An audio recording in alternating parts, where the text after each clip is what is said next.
Olá, tudo bem com você? Seja muito bem-vindo a mais um Projetos de Mestre e hoje eu estou aqui, o Júnior Facim da Talk Plus, para falar um pouco mais para vocês sobre elastômeros termoplásticos.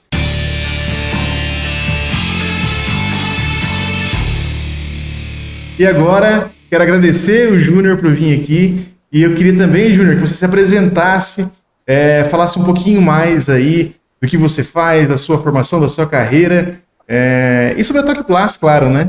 Sim, bom dia, tudo bem, Alan? Obrigado, né, pelo convite, é uma honra estar aqui, né, no Projeto de Mestre. Eu sigo, tenho te falado, você faz um trabalho espetacular, né, muito legal, gera muito conteúdo de qualidade, né, então você está se tornando uma referência mesmo no segmento, muito legal para muita gente e não é só falar, não, a gente faz na prática, né? Muita gente que me liga e quer fazer um projeto, eu mando para o Alan. Vai lá, fala com o Alan. Obrigado, viu, Júnior? Ele vai te orientar como faz o molde, como faz o projeto. E o projeto pensado desde o começo faz muita diferença, né? Então, você tem Muito feito obrigado, um trabalho valeu. extraordinário. Eu nasci dentro de uma fábrica de plástico desde os 12 anos de idade. Meu pai foi um dos primeiros a reciclar plástico no Brasil, né? Uma das curiosidades aí em 1900, lá nas bolinhas, 1900 e bolinha, 1950 e alguma coisa, 1960 e alguma coisa, quando o plástico ainda estava começando a desenvolver mais forte. Então minha família já está, né, nesse meio já há muito tempo. E eu nasci dentro de uma fábrica de composto PVC. Então eu tenho uma especialidade em composto PVC. Trabalhei muitos anos com isso, né? Meu pai, inclusive o meu tio tem fábrica até hoje, a fábrica existe lá em Santo André há 42 anos. Depois, né, meu pai separou do meu tio e ele teve outras fábricas e eu fui trabalhar em outras empresas. Uma das empresas que eu trabalho é a Celanese, que é um dos fabricantes de elastômeros termoplásticos, que é o nosso tema de hoje, que eu sou um consultor de vendas e mais um consultor técnico. A gente conhece bastante essas questões de materiais, porque como a gente trabalha na parte comercial, mas eu faço bastante assistência técnica. Então a gente acaba conhecendo, né? Apesar de não ser químico, a minha formação, eu sou administrador de empresa, pós-graduado em gestão de empresas, mas assim, é tanto tempo dentro do plástico acaba no dia a dia já, que né? não tem jeito, né, Alan? A gente acaba conhecendo e acaba conhecendo os processos e é isso aí, né? Então eu tenho eu sou especializado em cargas minerais também, e a Talk Plus surgiu na pandemia, né? Você imagina você tendo um negócio, eu sou da área comercial e naquela época parou tudo, né? E aí eu e meu irmão, a gente falou assim, bom, que a gente faz aqui em casa, né? Vai ficar parado aqui? E aí a gente começou e falou, pô, vamos começar a divulgar o conhecimento que a gente tem, né? Na época só tinha as revistas do plástico, do nosso segmento, então ou a pessoa tinha revista ou ela não tinha informação. E as redes sociais têm uma força tão grande, eu falei, pô, vamos divulgar informação no YouTube, nas redes sociais, compartilhar coisas que a gente conhece. E assim, começou a Talk Plus e está indo muito bem, né? Até que a gente foi convidado a fazer a cobertura da Feiplastic agora, a Interplas, né? A Feiplastic. Eu também confundi antes, tá falando da Feiplastic, porque era a próxima feira que agora virou Inova Plastic, que foi prorrogada, mas a Interplas a gente fez a cobertura lá e foi muito bacana. Então, está indo muito bem, graças a Deus. E falando de Interplas, né, Júnior, eu queria agradecer muito a recepção que você me deu lá, que a gente ficou, acho que mais de uma hora conversando.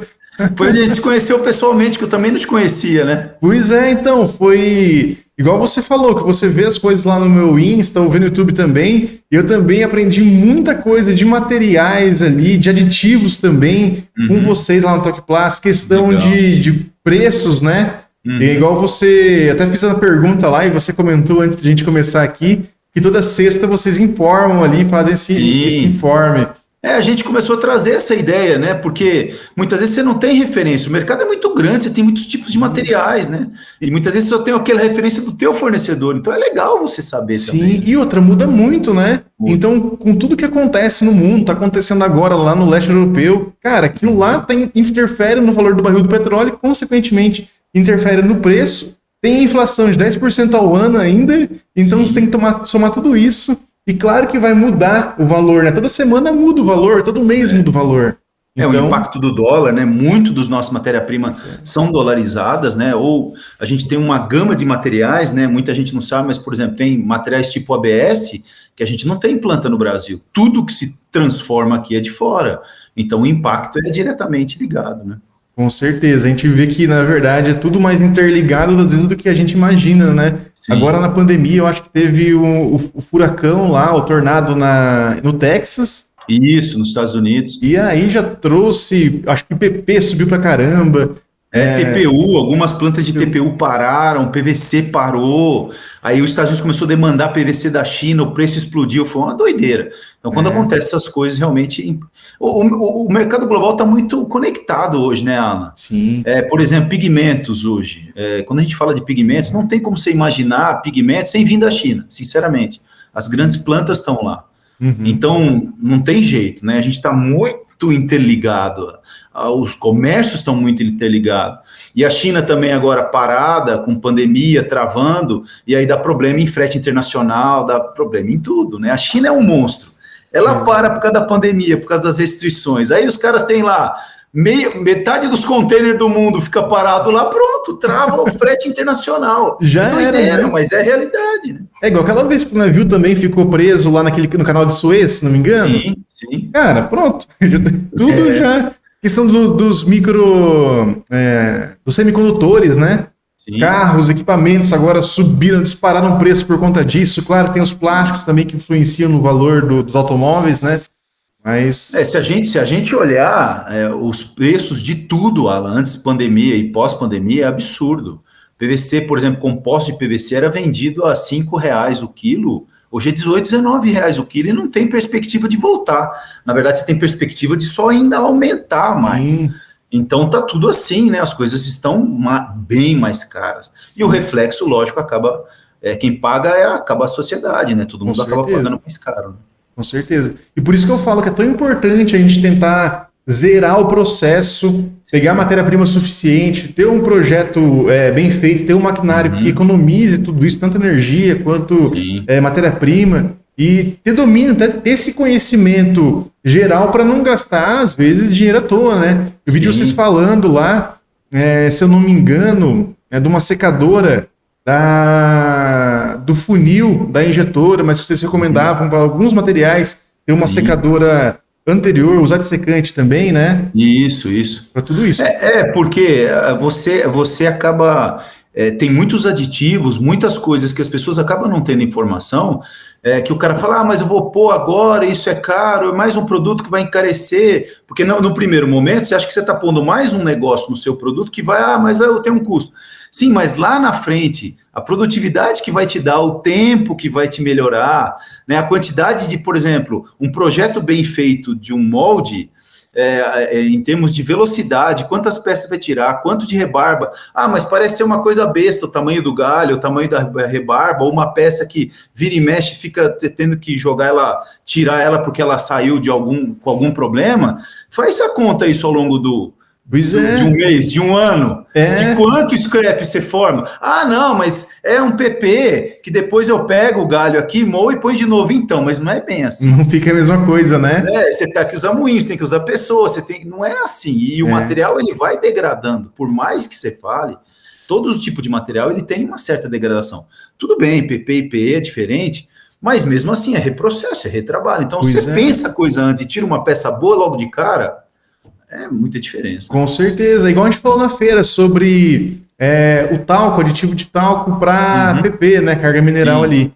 Então, às vezes o cara pensa que está gastando mais, mas na verdade o talco acaba sendo mais barato que o PP e você tem uma peça muito mais resistente no final do processamento. Então, eu vejo muita gente que, eu vou fazer uma peça aqui, é uma peça simples, mas ela tem que ser resistente. Eu vou lá e coloco um ABS ou coloco um nylon, por exemplo. Enquanto uma aplicação que ele poderia muito bem usar um PP, com 20% de talco, ia funcionar. E o cara não tem conhecimento dessa química, né, dessa magia do plástico aí que você consegue formular. O talco, ele dá uma resistência muito grande, no caso, quando é polipropileno, por exemplo, aquelas cadeiras de jardim, as brancas que todo mundo conhece. Se não fosse o talco, você não conseguia aquela resistência, né? O talco, ele trabalha dentro da molécula do PP que ele trava, né? Lógico, ele tem uma curva, você vai pondo muito, ela é pedra, né? Você vai pondo muito, chega uma hora, mas ele dentro de um limite, dentro de uma formulação bem estruturada, nossa, ele faz muita diferença. As cargas minerais também, vamos dar por exemplo, carbonato de cálcio, o pessoal fala, carbonato é só para baixar preço. Então, não é, ele traz características físicas, mecânicas. Por exemplo, a sacolinha, você pega um polietileno, se você não puser carbonato, ela não faz aquele travamento. Você ia pegar uma sacolinha e pôr 2 Coca-Cola lá de 2 litros, ela ia ficar esticando na sua mão. É a carga que faz a tração, né? Ela dá a tração. Então tem uma série de coisas. Lógico, a carga de todos os componentes que vão numa fórmula, ela é uma das mais baratas. Então é essa, e também assim, põe qualquer carga. Também a gente diz isso direto no canal, não é qualquer carga. Tem que ser estudado, tem que ser pensado, mas tem muita coisa assim que você realmente pode baixar custo, melhorar processo, melhorar o teu material, né? E esse é um trabalho também que a Tocoplast está fazendo, né? Levando esse conhecimento para todo mundo que não tinha essa ideia. Inclusive, eu, quando comecei, eu pensava que a gente comprava o saco de 25 kg de material e beleza, aquilo lá era pronto, já vinha com aditivo, já vinha pigmentado, era só colocar o injetor e rodar, né? E assim, a maioria das pessoas, tem muita gente que trabalha mesmo com plástico, né, no dia a dia da injeção e não sabe a diferença, né? Do que do tipo de material que é. Lógico, é natural também, porque nós estamos falando de milhares de tipos de materiais, né? E hoje, assim, milhares de blendas. Então, por exemplo, né? Eu nasci dentro de uma fábrica de composto de PVC. Tinha até uma placa aqui que podia mostrar, mas eu não vou achar ela aqui. Deixa eu ver se eu acho ela aqui. Não. Aqui, achei ela. Peraí. Beleza, vale a pena mostrar. Vai lá. Aí eu já faço a propaganda do Tocoplast. Isso aí. Por exemplo, tá vendo essa plaquinha aqui, ó? Isso aqui é uma blenda de PVC com TPU. Uhum. Só que antigamente você blendava, colocava TPU no PVC, mas a 5%, a 10%. Esse perfil aqui, extrudado, ele foi extrudado com 70% de TPU e 30% de PVC. Caramba! Uma coisa que alguns anos atrás não era imaginável. Então você cheira, tem toque de PVC ainda, mas assim, ele é um TPU, tem a resistividade de TPU, traciona como TPU e tem características do PVC também. Sim. Então assim, muitas coisas têm acontecido, muitas blendas, então as máquinas evoluíram, os aditivos evoluíram, muitos componentes evoluíram, né? O plástico foi evoluindo de anos para cá, e isso vai facilitando novas blendas, novos processos, novos produtos, né?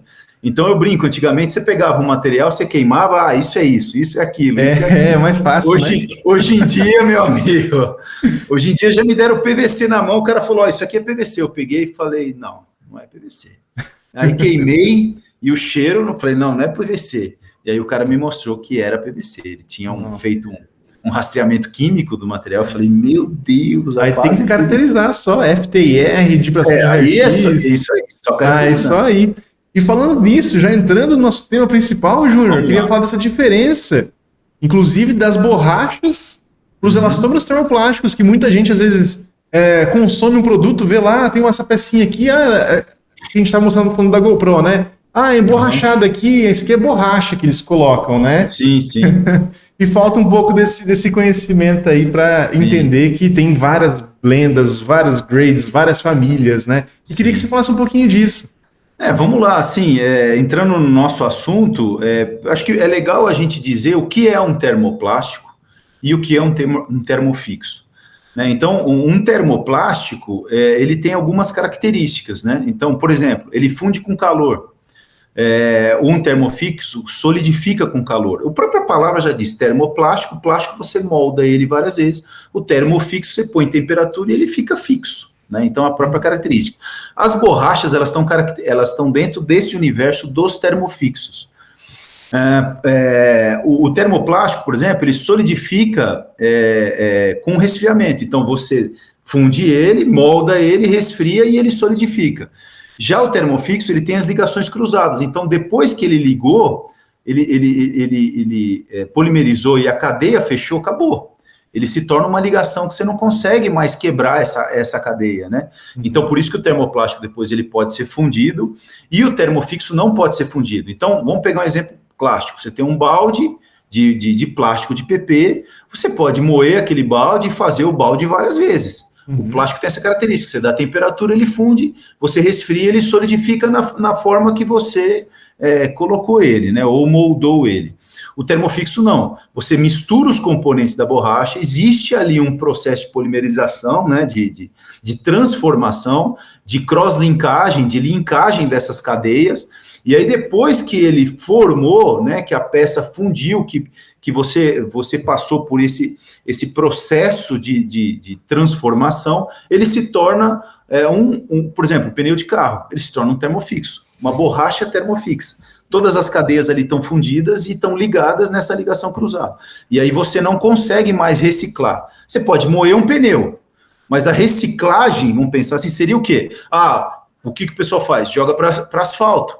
Moe ele bem fino e joga para asfalto. Você não está reciclando. Sim. Ele não vai se tornar um novo pneu. Né? Você não consegue de novo fazer um pneu. Entendeu? E se fala muita reciclagem química também para esse tipo de componente, né? Plástico, os polímeros termofixos. Só que na verdade você às vezes polui mais, fazendo uma reação ali para separar as moléculas do que em si triturando e usando para outros fins, né? Então é melhor nesse caso não reciclar quimicamente. Você acaba gastando muita energia e acaba você gerando tem algumas características desse processo. Lógico que quando você não tem mais saída, você tem milhões de pneus ou milhões de produtos aí, que ao invés de você aterrar, muitas vezes é melhor você fazer isso, que você gera de novo, você tira de novo ali um combustível para alguma outra coisa. Mas tudo tem impactos, entendeu? Então, por isso que surgiu os elastômeros termoplásticos, que a gente vai explicar um pouquinho o que é. Ele surgiu por quê? Para justamente substituir os termofixos, porque, lógico, alguém percebeu lá atrás que um carro, por exemplo, tinha 90% ali, quase 100% do que tinha era borracha, era termofixo. Só que depois esse carro ele tem que ir para um desmanche, e você tem que dar uma finalidade. Então, as peças metálicas, você consegue de novo fundir ela e fazer uma nova peça metálica, entendeu? Os plásticos que estavam no carro você também consegue, mas os termofixos não. O termofixo, conforme você vai produzindo, uma hora você vai colocar isso aonde? Né? Muito interessante, então, Júnior. Inclusive, eu nem sabia. Não tinha essa ideia, na verdade, que acaba sendo você selecionar um elastômero termoplástico de certa forma, uma questão ambiental também, né? De sustentabilidade. Porque você consegue reciclar enquanto você não conseguia ciclar novamente. Aquilo lá, muito interessante mesmo. Não tinha isso conhecimento. Ele surgiu com essa proposta, né? E uma das primeiras marcas, eu não posso te dizer agora se foi a primeira marca, a grande marca, surgiu, mas uma das primeiras marcas de elastômeros termoplásticos que vieram com essa finalidade para substituir borracha na indústria automobilística, por exemplo, foi o Santoprene. Santoprene é uma marca comercial muito conhecida no nosso mercado, tanto que as pessoas pegam qualquer elastômero termoplástico e falam, isso é Santoprene, e muitas vezes não é Santoprene. Então é o tal da maisena, né? Maisena é tudo maisena. Não, a maisena lá é como é o nome da maisena? Amido de milho? Amido de milho, mas a gente fala maisena, entendeu? É amido de milho. É um componente, mas todo mundo só conhece aquilo por maisena. O Santoprene é a mesma coisa, todo mundo conhece, elastômero termoplástico é Santoprene, então, mas não é, Santoprene é entre os milhares tipos, mas uma das características foi isso, é a substituição da borracha. Isso ainda está em andamento. Se perguntar, Júnior, substituiu todas as borrachas? Ainda não, porque as borrachas elas têm características também químico-físicas que são importantes, né? Então, ela resiste muito mais a óleo que um elastômero. Ela tem algumas resistências que são maiores à borracha do que um plástico, né? Quando isso ainda, né? Ainda, mas as coisas estão evoluindo. Existem projetos para você realmente terminar. Até, por exemplo, hoje já existe um pneu sem ser um termofixo. Não sei se você já viu, esse projeto é um TPU. Não vi. Ele tem um formato todo estriado, é um TPU, ele não tem câmera. Aquele motor airless tire, né? Que chama. Você não precisa encher, ele é todo, não, ele é uma roda, né? Só que ele é todo, depois eu te mando a foto para você postar. Aham. Ele é todo estriado, ele é feito TPU, TPU tem uma resistência absurda, TPU também é um elastômero termoplástico, né? Uhum.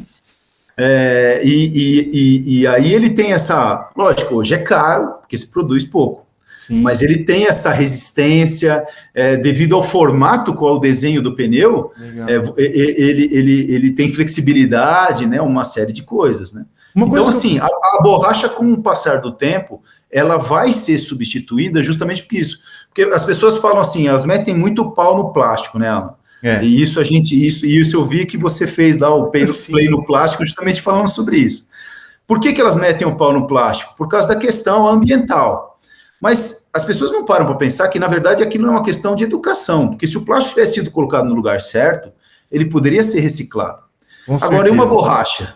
Entendeu? Com certeza. A borracha não pode ser reciclada. Você não tem onde enfiar. Por mais que você vai fazer asfalto, não sei o que, chega uma hora que não tem mais asfalto para pôr tanta borracha, entendeu? Exatamente. Tinha até aquelas imagens antes, né, daquela pilha de pneus pegando fogo, porque a única forma de você se livrar daquilo era queimando mesmo, né? E você queima, você gera um monte de outros problemas para o ambiente. Porque ele não vai sumir. Você vai ficar com aquela borra preta, que não é um contaminante do solo, por exemplo. Nada se cria, nada se perde, tudo se transforma, né? Tem um monte de aditivo químico ali dentro. Você concorda? Que vai para o solo, para o nosso pulmão, né? Sim, que vai para o solo, entendeu? De uma maneira ou outra. Então, o plástico, a grande questão é educação e se aplicar reciclabilidade, reciclagem, para a gente resolver o problema. Mas você imagina o contrário, você imagina que se todo o problema que a gente está tendo com plástico hoje no mundo, que é um produto reciclável, fosse com termofixos, a gente estaria ferrado. Pois é. E é uma coisa que eu sempre falo, que eu chamei de seleção inteligente de materiais. É você começar a selecionar os materiais pela parte de baixo daquela pirâmide lá de commodity, plástico de engenharia e depois plásticos especiais.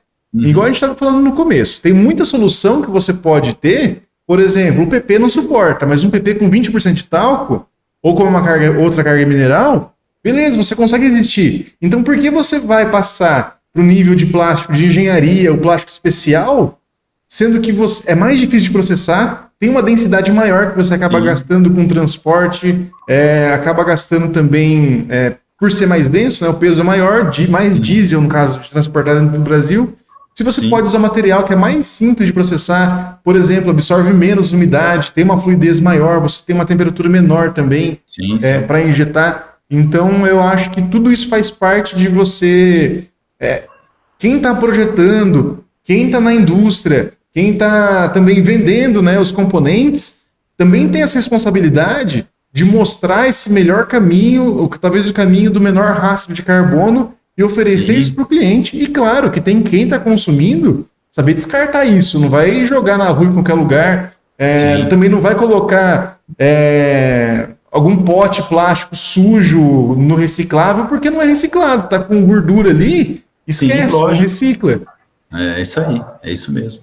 Então, os elastômeros, né, agora entrando propriamente dito dentro dos elastômeros, então a gente tem alguns tipos de elastômero termoplásticos que ajudam, que hoje você tem uma gama muito grande que a gente tem no mercado. Então, geralmente, grande parte dos elastômeros, né, eles são copolímeros em bloco. Então, só para a pessoa entender, né, quem não está muito no nosso segmento, você tem o homopolímero normalmente, que serve, em PP se fala muito nisso, né, no polietileno, em alguns itens, que é, na verdade, uma cadeia com um tipo só de polímero, e você tem os copolímeros, que são a polimerização de mais de um tipo de polímero. Então, você tem o copolímero. Grande parte dos elastômeros termoplásticos são copolímeros em bloco. Então, você tem a parte rígida, que é o plástico, um polipropileno, por exemplo, e a parte flexível, que é uma borracha, um EPDM, por exemplo. Então, você faz uma cross-linkagem dentro de uma extrusão, né, de uma extrusora, você bate isso, algumas são feitas em reatores e tal, mas estou dando um exemplo no caso do Santoprene, que a gente está falando que é um TPV, que é um elastômero termoplástico da família dos TPEs, né, TPEV, mas o pessoal chama de TPV. Ele, o que é? Ele a parte rígida plástica, é um PP com EPDM. Então, ele tem as características do EPDM. Então, você pega na mão, a flexibilidade. Você pega na mão e fala, isso aqui é borracha. entendeu? Só que ele é reciclável. Você, por causa da parte do polipropileno, né, da cadeia do polipropileno, do bloco do polipropileno, ele se torna um termoplástico. Então você consegue fundir ele e refazer ele várias vezes. Lógico que conforme você vai fazendo isso, ele vai perdendo propriedades, que você tem que depois ir aditivando, ajustando. Mas é mais ou menos isso que a gente está falando, né? Outro exemplo, os TPS, que são, por exemplo, todo esse soft touch, sabe da escova de dente, quando você pega a escova de dente, ela não tem uma borrachinha? Ou do Presto Barba, né? Ou mesmo esse estoquezinho gostoso que você tem em pegas de garrafa e tal, isso são TPEs, né? O TPE, a parte é um polipropileno também, a base é polipropileno, e a parte da borracha seria um SEBS. Então você tem um SEBS com polipropileno. Então, todos os tipos de soft touch que você tem geralmente são TPS, entendeu? Por exemplo, você tem... sabe quando você vai nessas lojas de utilidade e você vê aquelas formas forma de bolo? Sim. É muito comum aquelas espátulas que tem aquele toquezinho de borracha. Grande parte daquilo lá é TPE ou silicone, é o LSR, né, que o pessoal fala que parte do silicone líquido. O silicone é um termofixo, ele é uma borracha. Então, como é que você consegue diferenciar? Por ele ter essa parte plástica, o elastômero termoplástico, ele não aguenta, por exemplo, muita temperatura. Então, uma forma de silicone, você pode pôr num forno a 250 graus, que não tem problema nenhum. Já uma forma de TPE, você não poderia fazer isso pela limitação do polímero que está ali na cadeia, entendeu? Se você colocar, ele resiste até 105 graus. Mas já num forno para fazer um bolo, por exemplo, não daria. Então, para algumas aplicações, estão surgindo coisas novas, mas você vê a limitação do elastômero termoplástico por causa da parte plástica dele. Sim. Ele tem algumas coisas que resistem mais e algumas coisas que resistem menos. Então, quando você vai lá e você acha aquelas forminhas de bolo, a pergunta é, vai em temperatura? Vai, então é silicone. Não vai em temperatura, aí o pessoal fala, porque tudo também a pessoa fala que é silicone. Eu já vi um monte de coisa que é aqueles brinquedinhos, molequinhos. Aí você é silicone. Não, então, mas não é tudo silicone. Tem muita coisa em TPE, muita coisa de um elastômero termoplástico. Por quê? Porque vamos pensar agora lá no processo. Você vai fazer uma forminha daquele de silicone. Uma injetora de borracha, por exemplo, para injetar silicone, é um processo muito mais lento, né? Geralmente você já não tem tantas cavidades, você tem que fazer todo um trabalho, você tem que ter uma indústria de borracha por trás disso, você tem que, no caso, por exemplo, o silicone é um pouco mais simples, mas no caso do EPDM, você precisa de uma indústria, você precisa de um bamburi, você precisa de uma planta de borracha para você poder fazer a borracha. O silicone até que não, muitas vezes ela já vem processada, não precisa de tanto tempo de cura, mas também dá muito trabalho. Então, enquanto você prensa e você tira lá, a cada 2, 3 minutos, uma peça de um termofixo, que tem ainda rebarba, que tem um monte de características, você faz um molde com, vamos pegar 4, 5 cavidades, que a cada 30 segundos te solta 4, 5 peças perfeitas em TPE. Então, a velocidade de produção... isso também que está fazendo com que as borrachas comecem a morrer e parar, e os termoplásticos hoje cada vez mais está se utilizando em indústrias de borracha do nosso segmento, né, no Brasil. Então, cada vez já tem grande parte dessas indústrias, metade já está trabalhando, metade do que ela, por exemplo, há 20 anos atrás só fazia borracha. Metade dela hoje já está se fazendo elastômero termoplástico. Legal. As borrachas estão ficando para coisas ainda que o termoplástico não chegou, que o elastômero termoplástico não chegou, que é, por exemplo, onde vai muita contato com gasolina, contato com óleo, porque o termoplástico, o elastômero termoplástico, ele incha em algumas aplicações, e muitas vezes você não pode ter esse inchaço, senão a peça incha, e aí depois era uma vedação, como é que faz? Começa a vazar. A borracha ela aguenta, entendeu? E no caso de temperatura. Mas muita coisa, é até difícil dizer, agora a gente ia gastar muito tempo falando, mas muita coisa já foi substituída. Muita coisa já foi substituída. Mas aproveitando, Júnior, você falou do soft touch, né? Esse é um recurso aí que agrega muito valor no produto final. Muito valor. Só que tem muitos também que acabam ficando colentos, né? Já pegou alguns que ficam, Sim, grudando? Eu queria grudando. Você poderia falar pra gente o que é esse grudando que fica nesse soft touch? Geralmente, vamos pegar o soft touch que fica grudando aí, né? Isso é um TPE, tá? Normalmente é dos TPEs. O TPE, dentro da formulação dele, você tem lá o PP, você tem o SEBS e você tem óleo mineral, para você conseguir plastificar e ajudar no processamento da borracha. E o óleo mineral também, ele serve para ir dando uma certa amolecida nessa borracha. Então, aonde geralmente se tem problema nos TPs? Materiais muito mole, que aí você tem muita borracha, porque assim, vamos pegar um material de 10 chorar, de 20 chorar, você tem muita borracha, pouquinho plástico e muito óleo mineral, entendeu? Aí, lógico, você vai pegar um TP de dureza 95, você tem pouca borracha, muito PP e muito pouco óleo mineral. Então, um material, um soft touch de dureza 95, por exemplo, vamos pegar aqui esse exemplo aqui, por exemplo. Tá vendo essa parte aqui, Esse material é um elastômero termoplástico. Só que ele tem dureza aí 85, 90. Então, ele não fica grudento, ele não fica pegajoso, ele não dá aquela pega ruim, ele dá uma pega gostosa, trava bem na mão, entendeu? É isso aqui. Mas, quando você tem um material dureza 30, dureza 20, e você vai manipulando ele, você tem temperatura ambiente, você tem a temperatura da mão. Conforme você vai passando o tempo e vai manipulando, aquele óleo começa a exudar, aí ele começa a ficar grudento. Quase que uma degradação ali do material. É um processo natural mesmo, a cadeia vai passando o tempo, tudo, a gente vai envelhecendo, né? Tudo vai mexendo, o plástico também. Ele está no ambiente e vai passando o tempo, aquela cadeia já não, como tem muito óleo, a cadeia não aguenta, e aí vai passando o tempo, aquilo começa a soltar. Tem soluções para isso? Também já tem soluções para isso. Já tem hoje, nesses materiais mais mole, lógico, se for muito mole, sabe aquelas iscas extremamente mole? Só que você vai fazer uma isca, você sabe que o peixe vai comer metade dela e não sei o quê, e inclusive é material tóxico. Se a pessoa já vai falar, mas o peixe comeu plástico. Não, é atóxico, viu, gente? Já para deixar claro, não vai fazer problema nenhum para o animal. De qualquer maneira, ele vai ser comido, esse peixe que foi pescado. Pois né? Eu não entendo. A pessoa tem dado o peixe, mas vai comer o peixe depois. Então, assim, ele é um material completamente atóxico, mas não gera problema nenhum, né, para a vida humana. Mas ela tem que ser elástica. Então, e ela tem um prazo de utilidade também. Então, você comprou a isca, aí você vai usar a isca.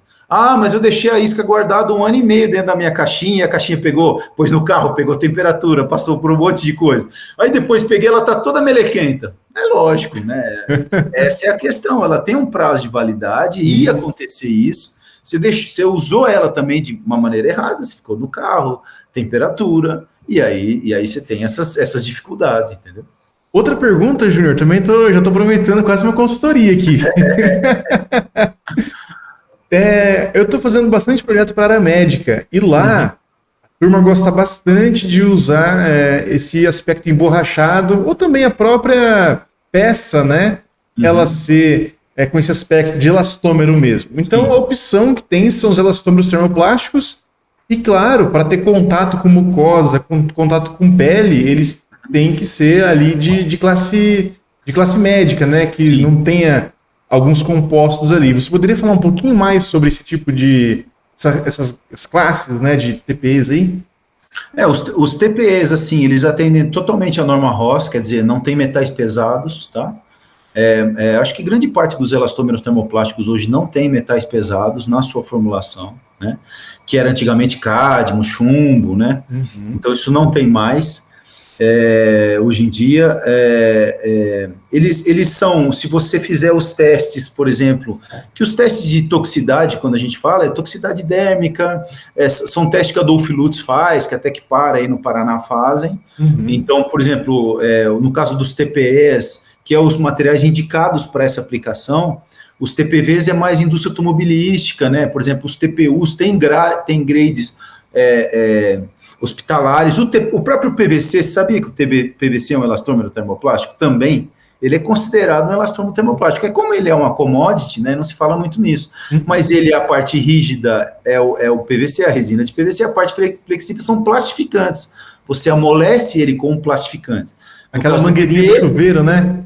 O TPE é borracha com PP, é a borracha que amolece o PP. No caso do PVC, é o plastificante que amolece o PVC.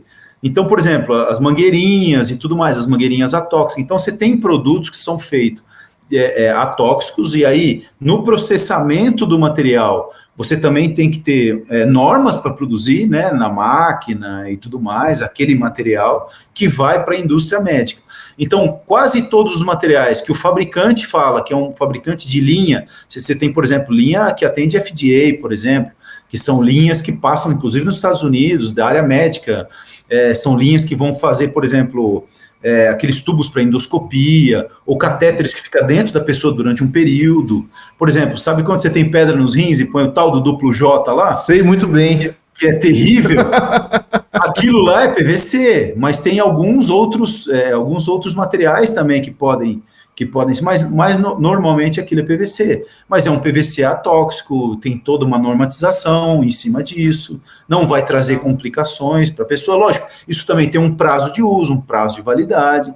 Um marca-passo, por exemplo, né, não é um elastômero, mas só para você entender.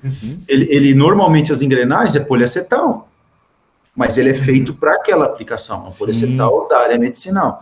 Então, assim, tudo isso é feito dentro de normatizações, dentro de uma produção fechada, especializada, para se gerar um material tóxico. Ainda, muitas dessas mangueiras ou desses produtos, quando sai da indústria, então o cara acabou de fazer o material, vai para a esterilização, não sei se você sabia. Ah, legal, não sabia não. Vai para a esterilização, tem 2 tipos de esterilização, você tem por raio gama e tem por um gás, que faz esterilização. Então, você imagina, você tem lá caixas de catéter ou de elastômeros que você coloca dentro de um... Imagina, só para você entender a cena, é um galpãozão, você põe todo o seu produto lá dentro, você fez lá os catéteres, embalou, que está indo para o hospital. Aí entra dentro do galpão. No caso do raio gama, então você tem um poço, olha que interessante, que o princípio, vamos dizer, não é urânio, mas só para as pessoas entenderem, porque todo mundo acha que uma bomba é urânio. Mas você tem lá o princípio radioativo que está dentro da água, e aí o princípio radioativo é exposto, ele sai e fica exposto aí no galpão. Lógico que esse galpão é todo vedado, só que esse raio gama, ele pega, ele atravessa, né? Ele pega todos aqueles componentes que estão lá, tirando todo tipo, deixando estéril realmente. No caso dos PVCs, algumas coisas assim não se faz com raio gama, por quê? Porque ele muda a cor do PVC. O PVC ele é cristal, ele fica aquela cor âmbar, sabe? Igual o vidro. Amarelado, né? Amarelado, por causa do ataque do próprio raio gama. Então, por isso que se usa alguns gases para esterilizar. Faz a mesma coisa. Chega lá e você solta um gás, o gás vai permear todo o material, e aí ele se torna um material realmente totalmente estéril. Isso é mais para matar bactérias da manipulação, entendeu? Não é do polímero, mas teve manipulação, teve pessoas ali, mesmo com máscara, com luva, muitas vezes é pessoa que está montando alguns dispositivos. Mas, Júnior, né? Legal, a matéria-prima, a própria matéria-prima ali em pellets, por exemplo, é esterilizada antes de ser enviada? Ou só mesmo a peça final? Não, a peça final. A matéria-prima você tem que fazer a restabilidade da norma ROS, não tem, por exemplo, nenhum componente que não seja liberado para aquela aplicação. Por exemplo, se fala muito dos fitalatos. Fitalato dá câncer, aquela história do tal do fitalato e os terrores que ainda mais o pessoal faz na internet, né? Os endócrinos, eu entendo os endocrinologistas, eu amo eles, eu gosto muito deles, mas eles não podem fazer o terror também que eles fazem com plástico. E falar que o fitalato deixa o cara estéril. Lógico, os testes de fitalato, você imagina, você pega o fitalato puro e faz teste direto com ele, em volumes gigantescos, é lógico que vai dar câncer, um exemplo.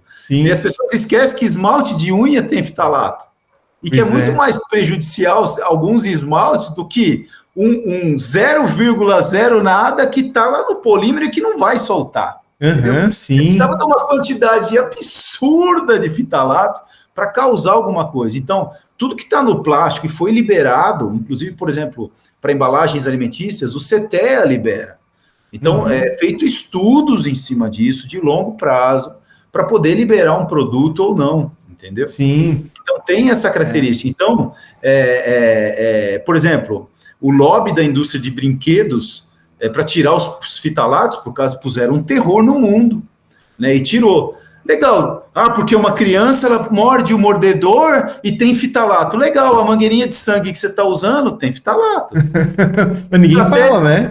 O catéter que você está lá, não sei o que, levando para o coração do cara, tem fitalato. A máscara que você está usando aqui de PVC para fazer inalação, tem fitalato. Pois é. E você falou... vai matar? Não! Né? Não pois vai. é.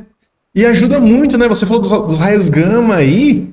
É um tipo de esterilização que você não poderia usar, por exemplo, se o seu recipiente, a sua embalagem fosse de metal. Sim. Titânio, aço inox, por exemplo. Sim. Mas o plástico, ele é amorfo, ele deixa passar esse raio gama. Sim. E você mesmo na embalagem, você consegue esterilizar o que você tem lá dentro, né? E dentro da caixa, tem uma caixa de papelão, tá o plástico embalado e ele esteriliza. Pois é, isso é muito legal. E questão que você falou dos gases, né? Normalmente em hospitais se usa muito óxido de etileno. Sim. Então tem muitos materiais que você pode selecionar ali. O PP, por exemplo, ele é super resistente ao óxido de etileno, não vai acontecer nada com ele. Inclusive você consegue ainda rodar em esterilização em autoclave. Eu fiz um teste esses tempos atrás, eu achei que não ia dar certo por conta da deflexão térmica, mas sem nenhuma carga em cima ali, ele estável, tranquilo e funciona. Achei muito legal isso. Você falou de autoclave, por exemplo. Então você imagina você imagina um alicate de unha, que você também precisa, o correto seria a pessoa que está manipulando a manicure de tempo em tempo fazer uma autoclave para esterilizar. Uhum. Então, por exemplo, tem muitos alicates que a pega são elastômeros termoplásticos. E ele resiste, por exemplo, até 105 graus constante. Uhum. Então, muitas vezes, você autoclavar durante alguns minutos, isso também tem norma, as pessoas têm medo disso. Júnior, então plástico não pode autoclavar? Não pode, mas também tem períodos. Sim. Então, por exemplo, você autoclavar a 100 e tantos graus, tantos minutos, é uma coisa. Aí você quer que o plástico também, a 100 e tantos graus, 2 dias autoclavando, é outra coisa. É outra história, né? Então, se em 15 minutos você mata todas as bactérias naquela temperatura, e tem muito polímero que resiste. Mas se você extrapola a norma, ou de repente tem exigência para ficar vários dias, aí o plástico já não vai mais te atender. Pois é. Autoclave. É normatização, entendeu? Pois é. Autoclave é tudo que o plástico não gosta. Primeiro, umidade, temperatura e tempo de exposição, né? Sim. Mas ele resiste. Dependendo do que você do período que você precisa de autoclavar, dá certo e funciona. Sim. Eu vi que muita gente usa, por exemplo, acho que é aí nesse caso para descontaminação, não para esterilização. 132 graus por 3 minutos. Então é pouco super tempo rápido. de exposição, sim. Uhum. Por exemplo, sabe na pandemia, isso foi muito usado. Sabe aquelas traqueias de respiração, que é um tubo todo corrugado? Uhum. Acho que você já viu essa foto que o cara vai lá para fazer a respiração artificial do cara, que é o que o pessoal chama de traqueia, porque o pulmão do cara está travado, eles fazem e colocam aqui a pessoa poder respirar. Aquilo vai direto no pulmão. Essas traqueias, normalmente elas podem ser feitas ou de PVC, ou de elastômero termoplástico também. Uhum. Né? Tem a parte rígida e a parte flexível. O elastômero termoplástico, ele acaba sendo mais caro que o PVC. Só que o PVC e o PE, por exemplo, eles acabam sendo de uma utilidade só. Então, você faz um tubo que você vai usar uma vez. Por quê? Porque se você autoclavar ele, o PVC já começa a amarelar. O PE, então, nem se diga. Mas o TPE, a gente conseguiu fazer um tubo que aguentou 50 autoclavagens. Caramba!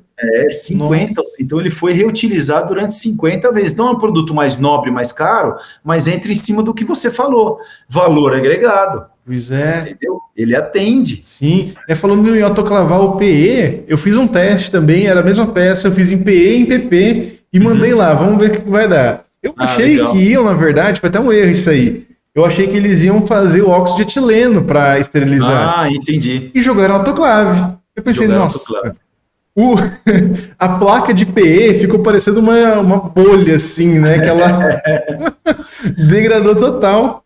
E aí a placa de PP, cara, ficou, assim, excelente. Eu achei, pela aparência, parecia que tinha ido lá no ETO, né? Ser feito por gás a esterilização, mas foi na autoclave. Eu fiquei surpreso com isso daí. Mas realmente legal. É muito importante quando você vai, principalmente para a área médica, né? Sim, então, quem faz cirurgia, por exemplo, todos os dias, ter um item que você pode esterilizar todo dia, além de você economizar com a compra dele, obviamente, você acaba economizando também com armazenamento.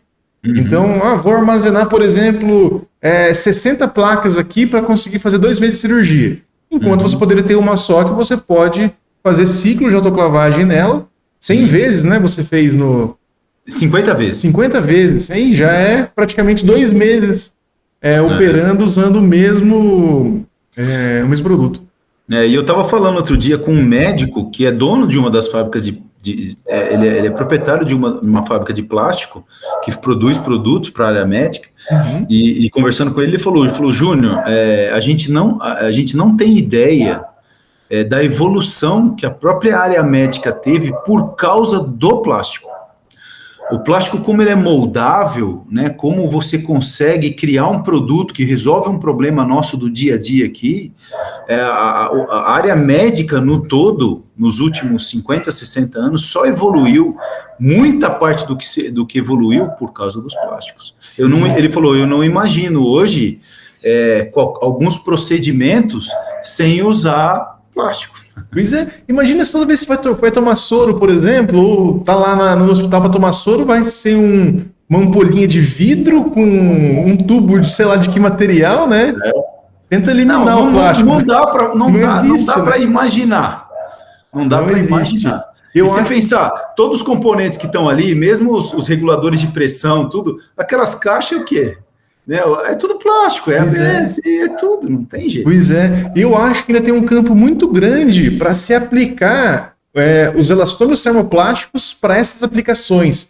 Porque na indústria médica eu vejo que muito se fala de inox cirúrgico, de titânio, às vezes de alumínio, só que acaba não pegando essa aplicação aí, peças que tem que ser mais contato com pele, contato com mucosa, não pode ser dura e gelada, né? Então, eu acho que os TPEs entram nessa aplicação e ainda não é visto quanto podem ser utilizados. Eu acho que tem um potencial muito grande para se criar coisas em cima disso. Não, e está se criando, e está se crescendo, né? A gente vê esse mercado crescendo aí a cada dia e é inúmeras as aplicações. Não, é muita coisa.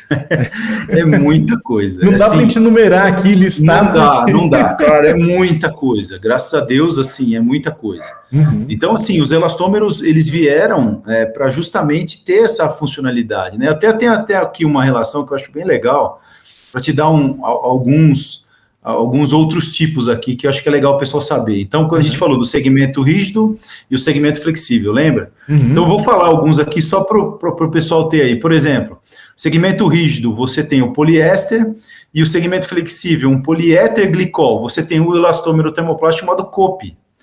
Uma poliamida como segmento rígido, que é o nylon, né? Todo mundo conhece a história da marca, né? Mas uma poliamida com poliéter glicol, você tem o COPA. Um diisocianato com poliol, você tem o TPU, o famoso TPU, né? Um poliestireno com segmento flexível do butadieno, que é uma borracha, tem o SBS. O poliestireno com isopropeno, você tem o CIS. A poliolefina, né, que são os PPs e PEs com EPDM, você tem os TPOs. O SEBS, com PP, você tem os TPEs, e o PVC, com os plastificantes, você tem os PVCs flexíveis. Demais. Então, você olha que interessante, né? Quantos tipos, e eu poderia ficar falando mais outros tipos aqui, mas essa questão do segmento rígido, segmento flexível, e você tem vários tipos, e aí tem elastômero termoplástico que resiste à temperatura, resiste ao UV, resiste, e aí assim, uma infinidade, um serve mais para uma coisa, outro serve mais para outra coisa, entendeu? Você precisa fazer uma coisa que tenha que aguente muito tracionamento, ou muita elasticidade, você vai para um TPE, pouca elasticidade, mais resistência mecânica, mais resistência química. Cada um desses você vai para um caminho, entendeu?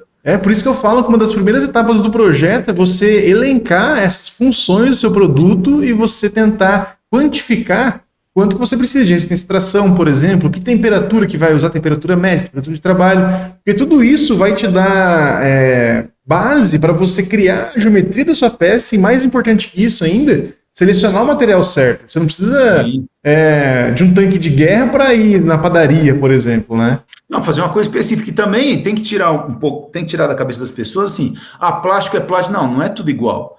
vou fazer um molde, isso é comum, cara, a gente acaba ouvindo isso é mais ainda. Eu quero fazer um molde que eu quero usar, achei um material mais barato, ou isso, aquilo, eu quero pôr. Então, mas não é bem assim, né? Eu quero que eu usar TPE, TPU, TPE, todos os que... Não é. A peça quero ficar com 150 de diâmetro, fica com 140, 152. Você tem que pensar realmente no projeto. Lógico que de um material para outro, você pode até conseguir usar o mesmo molde, mesmo fazer uma adaptação, mas não é tudo assim, né? Faz uma coisa e usa para tudo. Os materiais têm suas características, né? Processar TPU, por exemplo, é completamente diferente de processar TP. TP é mamão com açúcar. Para extrusão, para injeção e para sopro, é muito fácil processar. Agora, vai processar um TPU, vai extrudar um TPU. Quem não manja, não consegue. Inclusive, até fazer uma propaganda aqui do Giba, da Toque Plaza, da Pensei Nisso, que fez o vídeo lá falando sobre processamento de TPU, né? Ele fez um webinar com o pessoal da Compostos, foi muito legal, depois está no site da Compostos, quem quiser ver. O Giba é um baita especialista de injeção. Assim, eu acho que é o melhor... O que eu conheço, o melhor do Brasil, sinceramente. Manja muito mesmo. O cara manja muito de processo de injetora, olha, impressionante. É isso aí.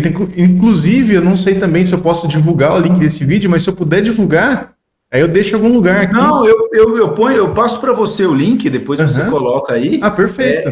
Tá no site lá da Composto, mas é do webinar também, que ele falou sobre processamento de TPU, muito legal. Perfeito, eu vou colocar o link também dele aqui, já fazer o jabá, já pensei nisso. E, Júnior, eu queria ver também se poderia me passar essa tabela que você citou, né, do rígido para o flexível, e deixar o pessoal, para quem quiser baixar também, para ter esse conhecimento aí a fácil acesso. Legal, te mando sim. Fechou então. E eu queria agradecer, viu, Júnior? Obrigado pelo seu tempo, por compartilhar o seu conhecimento aqui, pela ótima conversa, como sempre com você, simpatia toda, e compartilhar aqui com todo mundo, né, quem está assistindo o podcast, e conhecer muito mais sobre os termoplásticos. A gente teve uma breve aula de economia global no começo também. E muito obrigado mesmo, viu? Eu que agradeço, é uma honra, satisfação, né? Tomara que a gente quer ver você crescendo aí cada vez mais, né? Muito sucesso, a gente está apoiando, conta com a Talk Plus, né? Que eu convidar também o pessoal a conhecer lá o nosso canal, né? A gente está em todas as redes sociais possíveis e vamos estar juntos, vamos caminhar junto, e vamos fazer muita coisa junto ainda. Fechou, inclusive os links da Talk Plus vou deixar aqui embaixo, como prometido, Instagram, YouTube, LinkedIn também, tudo que for a gente já coloca aqui embaixo. Maravilha. Fechou? Obrigadão, valeu. Valeu, Júnior.